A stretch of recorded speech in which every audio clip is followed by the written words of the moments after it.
3 points étaient inscrits à l'ordre du jour de cette plénière du lundi 25 juillet, mais c'est le 3e inscrit qui a été débattu de long en large au cours de la journée.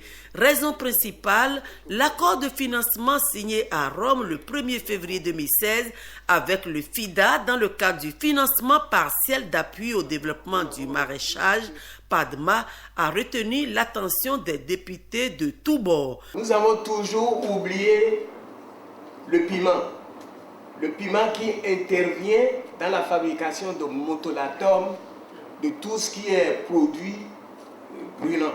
Comment on peut avoir des vallées chez nous et importer des cultures maraîchères? Cela m'a l'air d'une malédiction. Mais si aujourd'hui la Providence nous amène à décrocher un projet pour valoriser ces vallées, naturellement, on ne peut que saluer ça. Je voudrais dire que, objectivement, que, évidemment, nous ne sommes pas l'exécutif, mais je voudrais demander au ministre de l'Agriculture et ses cadres d'essayer de nous faire savoir, dans le temps, comment il compte exploiter ce projet quant à l'application et comment on appelle, ce qui irait à chaque vallée ou chaque région. Je suis au regret de constater que depuis un moment, surtout par les temps qui courent, pendant ces vacances-ci, la tomate que nous produisons énormément à grand propos dans la région sud du département de l'Atlantique, la tomate coûte excessivement moins cher parce que tout le monde en a produit, il y en a plein sur le marché. Alors la rentabilité donc, de l'opération de maraîchage pose problème au niveau des paysans ou des spécialistes de cette activité-là.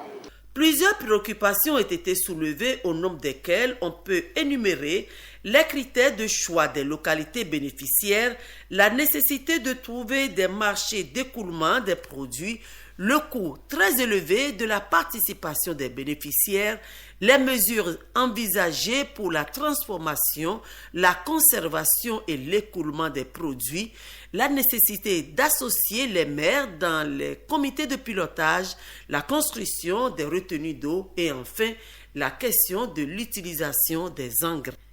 Notre pays n'est pas moins arrosé que les pays sahéliens. Lorsque vous parcourez le Burkina Faso, on a honte parce que les cultures maraîchères dans ce pays sont très abondantes. Alors on se pose la question de savoir pourquoi notre pays, qui a tant d'opportunités, surtout de vallées, n'a pas pu accéder à ce projet qui lui faisait tant défaut. Au total, 13 milliards 700 millions de francs CFA seront mis à la disposition de ce projet. L'autorisation de ratification de l'accord de financement est votée presque à l'unanimité, sauf une abstention.